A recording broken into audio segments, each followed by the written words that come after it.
For over 40 years, the helicopter has played an important role in both military and civilian air transportation.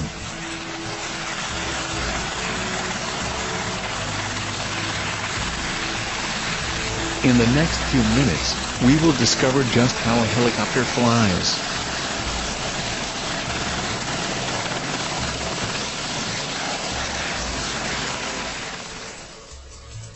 A helicopter works by having its wings move through the air, while the body stays still.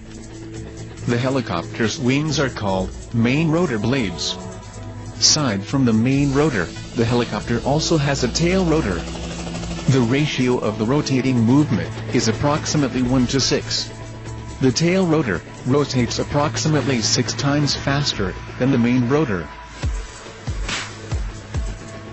As the helicopter's main rotor turns in one direction, the body of the helicopter tends to rotate in the opposite direction. This is known as torque reaction. The usual way of getting rid of torque reaction is by using a tail rotor. The tail rotor prevents any undesired rotation of the helicopter around its axis. Every aircraft has 4 different forces acting on at all times. And they are weight, lift, thrust, and drag. These forces act in pairs, and always in direct opposition to each other. It is these forces that we must manipulate in order for the aircraft to fly.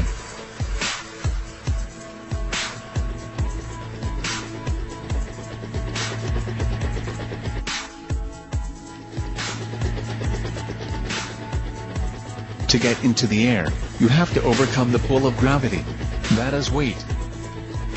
To do that, the rotor sends a huge amount of air rushing downwards, and this creates equal and opposite force pushing up on the rotors, and so the helicopter goes up.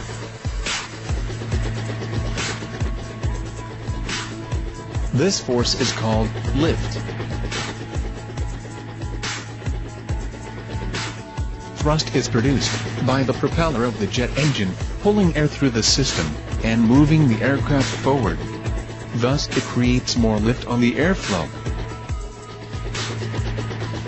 Drag is the natural force of an object resisting movement through a fluid like air.